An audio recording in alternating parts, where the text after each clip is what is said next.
All right, so as a lot of you know, I recently updated my bug out bag from a Yukon Outfitters bag, 45 liters, I think, to this 511 AMP 72 bag. And today I wanted to go through why I chose this and the ins and outs of this bag. Not necessarily a review, because this is brand new. I haven't even used it yet. But as I do this, do more videos, I will be doing a review. I've done a video of what I'm going to, some things that I might put in this bug out bag, some things from my old bug out bag. And then after I do this review of what exactly this bag is and why I like it, I'm going to actually put that stuff in here and do another video showing you what I put in here, and then go out and use it, and then I can actually really review it. But with this bag, what I suppose I'll do is I'll just start from the top first, and then the back side, and then we'll go on the inside and show you all the bells and whistles and everything. First off, the thing I like about 511 bags is they're really high quality made.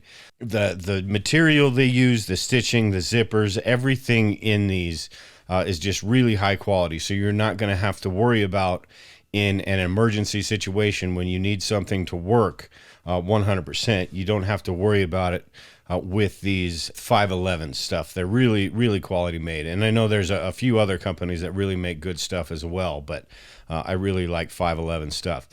The other thing that I like about this bag is it's not super tactical. It doesn't scream, tactical backpack with all the MOLLE and all that stuff on it.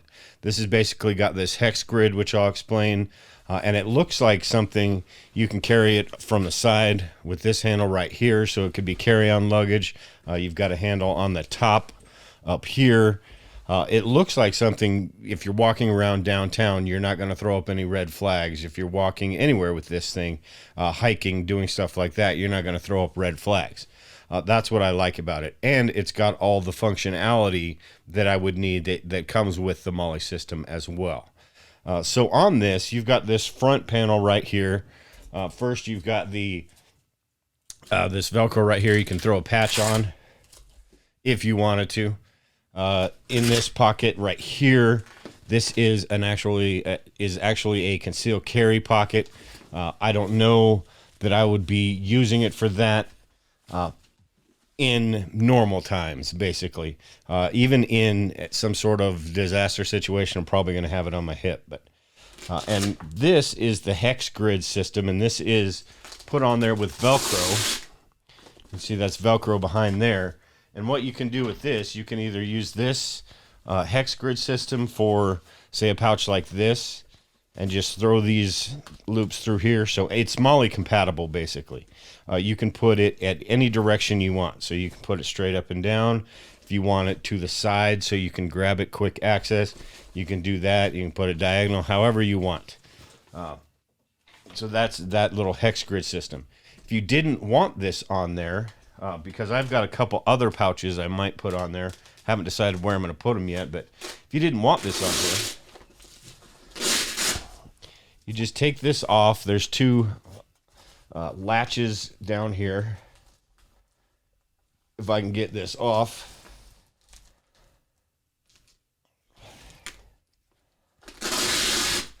Just take this off. And then I've got these two pouches. This is the double deploy. These are two separate pouches. It's got this backing on it if you wanted to hook it in, not on the Velcro. So what you would do is these two clips right here, the same place I unhooked these, you would hook them there.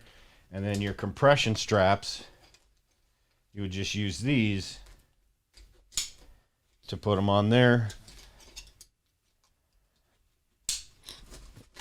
And you could put it on that way. Or these come off of this, so you could actually put these straight on the bag right there. The benefit of this, the benefit of something like this, is that you have this side pocket opening that you could, if the bag was on your back, you can get in here real quick, put whatever you want. Maybe some trauma supplies, something like that. Not sure what you'd want to put in there. Not sure what I'm going to put in there. But that's pretty cool. The options for that. The other thing you can do, and I'll show you this in a second. I'm going to go through the rest of the outside of the bag. The other thing that's kind of neat about this bag is the 4-zipper design on the main compartment. So if you have this on, you can zip this part right here, reach into the bag from this side, and it's got a pocket in here that has side zippers as well, so you can reach into that pocket. Same thing, same exact thing on the other side. If you wanted to get in here, this side has got that side pocket where you can get into and get what you need. And then because it's the 4-zipper design, the top actually has a couple zippers. So if you needed to grab something just from the very top, you can open up the top. Let me get this so you can see it. Just open that up, so anything that you have on the top of your bag, it's accessible right there as well. Also got this pocket right here for, you know, that quick grab type of stuff. It does have a pocket out here as well, up here on top. This is a felt line pocket for sunglasses, for cell phones, for whatever you need that's got a screen or delicate stuff. I don't know that I'd be putting sunglasses in this while I was out using this, because if something hits it right there, it's going to break the sunglasses anyway. But that is the top of the bag, and the odds of that happening are probably pretty slim. Down here on the bottom, it's also got another pocket. This is basically the bottom of the bag, so you're sort of sharing room with the stuff inside and outside, but it's a good, easy way to keep things organized and separated so you know where everything is. The bag itself is made out of 500 denier nylon, and the bottom of the bag is 1050 nylon, I believe. A lot of bags are made out of polyester as well. There really isn't much difference between polyester and nylon. There's pros and cons for both.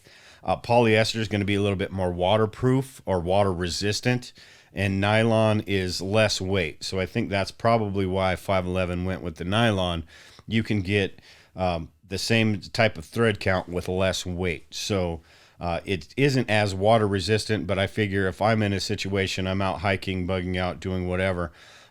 If it's raining, I'm going to have my poncho on, and if it's sitting here, I've got a dry bag that I could throw this in, and it's going to be fine. So that is basically the front of this bag right here, and then I wanted to go to the back, and I'll undo these compression straps, and these adjust as well. So once your bag is filled, you can adjust those straps and make it nice and snug. So take off these compression straps. One thing I wanted to show you before we get into a lot of the other stuff is one thing that really kind of sold me on this bag, probably because I'm a prepper and a gun enthusiast, but you can open up, it's got this clamshell design, so you can open up this bag completely open, and in here you could fit an SBR, or in my case an AR pistol without the brace on it. So just the pistol itself will fit in here, just barely, but it will fit in here. SBRs, you need the tax stamp and all of that stuff, so if you got one, that's great, but an AR pistol will fit in here just fine as well without the wrist brace. It's got this strap on here. If you wanted to put an AR in here, you could break the upper and lower down and put those two pieces in here, maybe get another strap so you can strap them separate, but you could fit an AR in there. That's a lot of weight, and that is something that probably on a daily basis I'm not going to have it in here.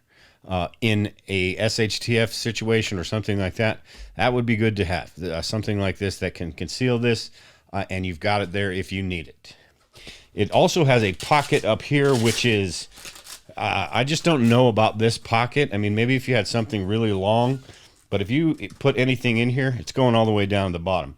And unless you've got really small hands or arms, it's going to be tough to get it down there. So not quite sure. I'll have to research and see what that pocket is. If anybody in the chat or comments knows, if anybody has one of these bags, let me know.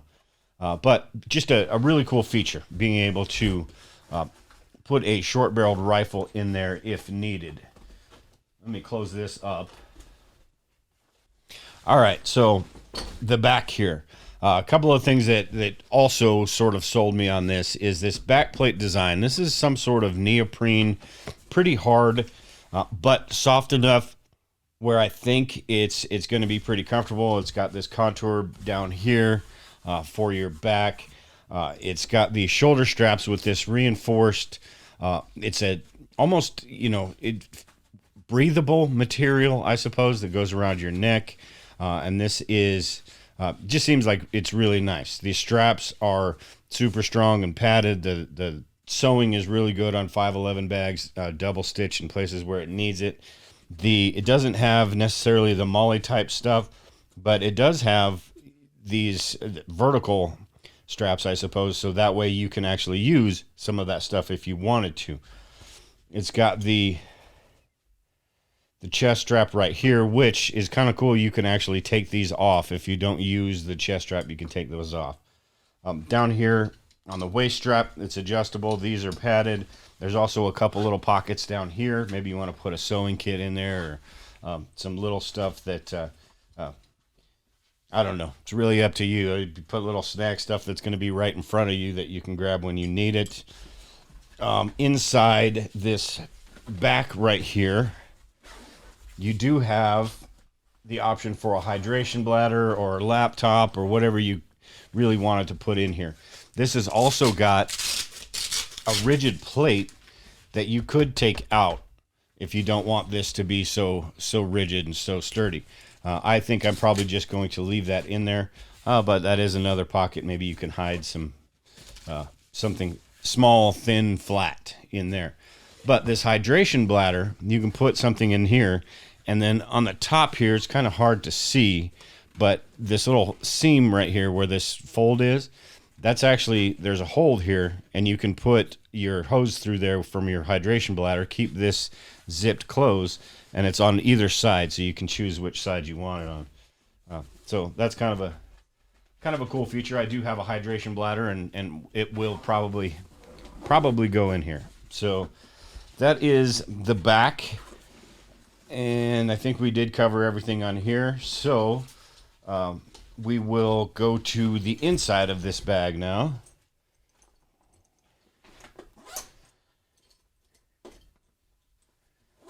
And on this bag, like I said before, I wasn't sure what I was going to do with these deploy bags.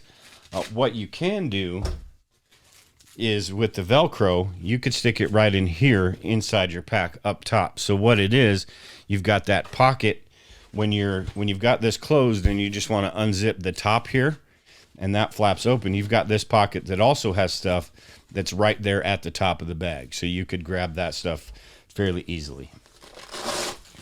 And then that would leave you open to keeping this hex grid on the outside and doing whatever you needed to with that.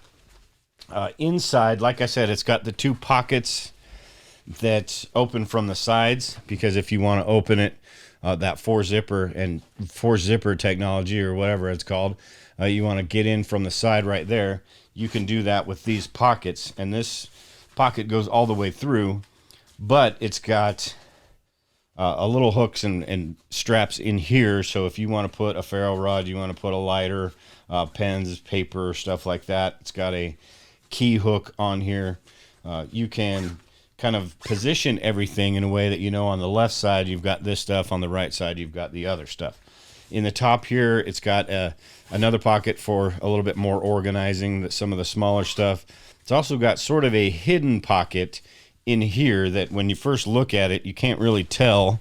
Move that over a little bit.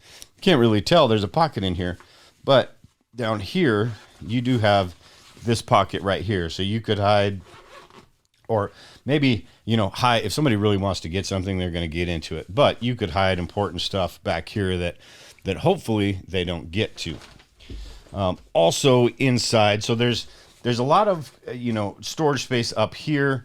There's not right here, because this is where the bulk of your stuff would be, but because the inside is Velcro, you do have options of maybe putting a couple of these in there and keeping everything organized. It does have the water bottle, one on each side, where you can put a water bottle in. Now, the one thing with this, I'll put that in there and I'll show you. put the water bottle in on the side. The one thing with this is it does share a pocket, so you can get to the outside of this as well, right here, but it's the same sleeve, I suppose. This is just the kind of the inside of this sleeve, if you can see my fingers there. So you're sharing the same space with the water bottle. So what you could do is on this side, you have the water bottle in here, and maybe you put a couple small things, or maybe you don't even use this side. But on this side, there is no water bottle in there. So you would have this entire pocket to use for whatever you wanted. So just kind of a cool little customization feature. Got a couple tabs up here if you wanted to hang something, kind of like this. If you wanted to put this hex grid on with these hooks up here, you could attach those to that right there. So just a lot of functionality, a lot of cool features in this bag that I plan on putting together here in the next couple weeks or so. If you guys aren't subscribed to the channel and you want to kind of watch along, because I'm going to go through a what's in my bug out bag video, what I've decided to keep and what I'm not going to keep. If you're not subscribed to the channel, make sure you're subscribed. And if you have any questions, make sure and leave those below.